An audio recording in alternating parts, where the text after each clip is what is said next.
चलिए BPSC TRE 1 में एक आसान सा सवाल जो है लाभ हानि से पूछा गया है, प्रॉफिट एंड लॉस से। तो दिया गया है सवाल में क्या, नीलू 1 रुपये में 2 नींबू खरीदती है ना, 1 रुपये में 2 नींबू, और दिया गया है क्या, उसको 3 रुपये में 5 नींबू की दर से बेचती है। मैंने यहाँ पर जो दिया गया है क्या, उसका सीपी दिया गया है। सीपी का मतलब होता है कॉस्ट प्राइस और एसपी का मतलब होता है सेलिंग प्राइस। तो इसको बनाने का 2 तरीका है। पहला क्या है तरीका जो हम लोग देखते हैं यहाँ पर, और एक शॉर्टकट तरीका भी बताने वाले हैं। दूसरा तरीका जो है शॉर्टकट बताएंगे। पहला मेथड जो है जो असल में जैसे बनता है उस तरीके से बता रहे हैं, और इधर हम लोग सेकंड मेथड से चलेंगे। सेकंड मेथड से जो ये आपका क्या है, ट्रिक रहेगा, है ना, ये आपका ट्रिक रहेगा। तो चलिए इसको देखते हैं। पहला मेथड को क्या कह रहा है कि इसका जो है सीपी यानी खरीदारी जो है, देखिए खरीदारी कैसे करती है, 1 रुपया में 2 नींबू, है ना, 1 रुपया में 2 नींबू। तो यहाँ पर आपको निकालना है सबसे पहले क्या, कि 1 नींबू का दाम कितना होगा, है ना। सवाल देखिए जो ऐसा बनता है उस तरीके से बता रहे हैं।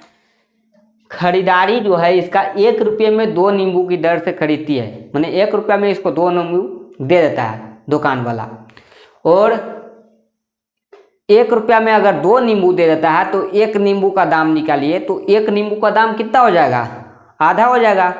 जब 1 रुपया में 2 को दे रहा है, इसका मतलब है कि 1 नींबू का दाम आधा है, 50 पैसा है। तो सिंपल है कि 1 नींबू, है ना, 1 नींबू का मान जो आ जाएगा कितना आ जाएगा, 1/2 रुपया, माना कि ½ रुपया हो जाएगा। तो यहाँ पर हाफ को लिख सकते हैं 0.5, इतना लिख सकते हैं, यही ना आ गया रुपया में, माने 0.5 रुपया इतना आ गया। और उसके बाद जो है एसपी का मतलब होता है बेचने वाला, विक्रय मूल्य। तो विक्रय मूल्य कह रहा है कि देखिए जो है विक्रय मूल्य कह रहा है क्या, 3 रुपये में क्या दिया गया है, 3 रुपया में विक्रय मूल्य जो है इसका 3 रुपया में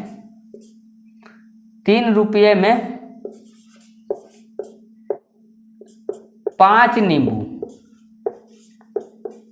इसका विक्रय मूल्य है। 3 रुपया में 5 नींबू बेचती है, 3 रुपया में 5 नींबू बेचती है। तो 1 नींबू का दाम निकालिए। सबसे पहले 1 नींबू का दाम निकालिए कि 1 नींबू का दाम कितना होगा। तो देखिए 3 रुपया में 5 नींबू है, तो 1 नींबू का दाम क्या हो जाएगा बताइए। तो 1 नींबू का दाम हो जाएगा यहाँ पर 3/5, है ना, 3/5 हो जाएगा। तो यहाँ पर आ जाएगा 0.6, ये आ जाएगा रुपया में, है ना, ये आपका रुपया में आ जाएगा, 0.6 आ जाएगा। तो बताइए यहाँ पर लाभ हुआ या हानि हुआ, आपको बताना है। तो यहाँ पर आप देखिए बेचने वाला मूल्य जो है 0.6 है, ये इसका मतलब है कि 60 पैसा है, और खरीदने वाला मूल्य जो है 0.5 है, यानी कि 50 पैसा है। तो बेचने वाला मूल्य ज़्यादा है कि नहीं है, तो ज़्यादा है, इसका मतलब इसको लाभ हुआ है। अगर लाभ हुआ है तो लाभ प्रतिशत निकालना होगा, है ना। लाभ कितना हुआ सबसे पहले हम लोग निकालेंगे, लाभ कितना हुआ इसको। तो लाभ बराबर आपको मालूम होगा कि क्या होता है भाई, प्रॉफिट बराबर क्या होता है, एसपी में से सीपी को घटाते हैं, तो एसपी इसका जो दिया गया है कितना दिया गया बताइए। एसपी जो है 0.6 है, उसमें से 0.5 को घटाएंगे तो आ जाएगा 0.1, है ना, 0.1 आ जाएगा। यही आपका लाभ हुआ है, इतना रुपया का लाभ हुआ है, यानी कि 10 पैसा का इसको फायदा हो रहा है 1 नींबू पर, या जैसे भी हो 1 नींबू पर 10 पैसा का इसको फायदा हुआ। तो लाभ प्रतिशत निकालना है ना। लाभ प्रतिशत क्या होता है, तो लाभ प्रतिशत जो होता है, इस बार फार्मूला नहीं लिखेंगे, जितना लाभ हुआ उसको ऊपर में लिख देते हैं, और जितना आपको यहाँ पर क्या है देखिए, यहाँ पर जो है आपका खरीदारी कितना था, है ना, 0.5 था खरीदारी। जो सीपी है नीचे लिखते हैं, सीपी को नीचे लिख दिए, और गुना में आपका परसेंटेज निकालना है तो 100 लिखेंगे। तो यहाँ पर 100 लिखेंगे तो देखिए पॉइंट से पॉइंट हट जाएगा और 5 से इसको काटेंगे तो ये 20 मरतबे कटेगा। इसका मतलब है कि ये 20% आएगा। तो 20% का इसको फायदा हो रहा था, है ना। पहला तरीका यह था जिस तरीका से सभी लोग बनाते हैं, यही तरीका है पहला तरीका।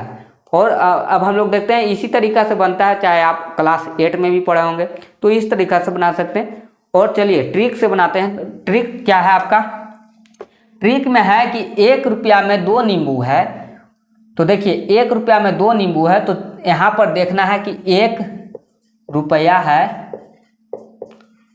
1 रुपया 2 नींबू, है ना। और 3 रुपया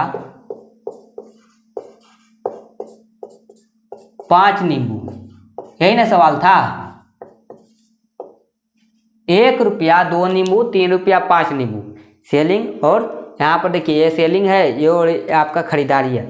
यानी कि यहाँ पर आपको क्या करना है, ट्रिक से चलेंगे तो तिरछा तिरछा मल्टीप्लाई करेंगे। 3 में 2 से मल्टीप्लाई करेंगे और इधर से इधर मल्टीप्लाई करेंगे। बताइए 3 में 2 से मल्टीप्लाई करेंगे तो 3 में 2 से मल्टीप्लाई करेंगे तो कितना आ जाएगा, 6 आ जाएगा।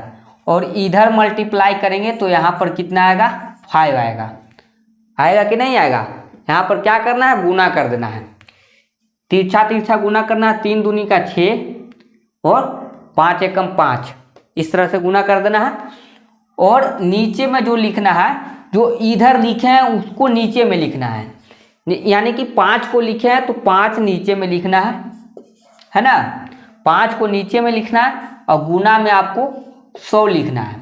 तो यहाँ पर घटाएंगे तो कितना आ जाएगा बताइए, 1 आ जाएगा। और नीचे में 5 है और गुना में 100 लिखेंगे। तो यही आपका ट्रिक है। इतना करने का कोई ज़रूरत नहीं, बस आसानी से बनाइए 20%। अब यहाँ पर आपको सोचने वाला बात है कि लाभ हुआ कि हानि हुआ, ये आपको नहीं पता चला। तो लाभ हानि कैसे पता चलेगा, देखिए ध्यान से देखिएगा, लाभ हानि कैसे पता चलेगा। इसमें 20% तो आ गया, लेकिन मैं यहाँ पर नहीं बताया कि आपको लाभ हुआ कि हानि हुआ, है ना। यहाँ पर तो आपको साफ पता चल रहा था कि लाभ हो गया भाई। देखिए बेचने वाला प्राइस जो था 0.6 आ गया, यानी कि 60 पैसा आ गया था। और खरीदारी जो था 0.5 आया था, यानी कि 50 पैसा था। तो ये ज़्यादा हुआ, ये इसका मतलब हमको लाभ हुआ था। लेकिन यहाँ पर आपको ट्रिक वाला में नहीं पता चला कि लाभ हुआ कि हानि हुआ। तो नहीं, ऐसा नहीं है, ट्रिक वाला में पता चल रहा है। ध्यान से देखिएगा, जब हम लोग गुना किए थे तिरछा तिरछी तो ऐसा आया था, है ना। 5 एकम, देखिए इधर 3 दूनी का 6 और 5 एकम 5 आया था। तो ये दोनों को घटा रहे थे, तो घटाने के बाद आपका मान जो आया कितना आया, 1 आया। 1 आया तो वो प्लस में आया कि माइनस में आया? अगर प्लस में आ रहा है इसका मतलब आपको लाभ हो रहा है ना। जब प्लस में आ रहा है तो आपको लाभ हो रहा है। अगर यही मान जो आपको माइनस में आ जाता 1, इसका मतलब आपको हानि होने वाला है। तो यहाँ पर आपको क्या हुआ है बताइए, प्लस में 1 लाए हैं, इसका मतलब है कि लाभ जो हुआ है वो आपका 20% हुआ है ना। 6 में से 5 घटाएं तो 1 प्लस में आया, माइनस में तो आया नहीं, तो प्लस में आया तो ये आपका लाभ हुआ 20% का। इस तरह से निकाल सकते थे। ये आपका ट्रिक, ये आपका मेथड जो आप बनाते हैं, क्लास 8 में भी पढ़े होंगे। 8 में इसी तरीके से बताया गया होगा और आपको ट्रिक के अनुसार इस तरीके से बना सकते हैं। आपको इस तरह के जितना भी सवाल है आप प्रैक्टिस कर सकते हो, प्रैक्टिस कर लीजिएगा, है ना। चलिए, आपको ये समझ में आया कि नहीं आया दोनों मेथड? आपको कौन सा मेथड अच्छा लगा वो बताइए। चलिए, वीडियो को जितना हो सके लाइक कर सकते हैं, शेयर कर सकते हैं। और अभी तक फेसबुक पेज को फॉलो नहीं किया तो जल्दी से फॉलो कर लीजिए, यूट्यूब चैनल को भी सब्सक्राइब कर लीजिए। Thank you.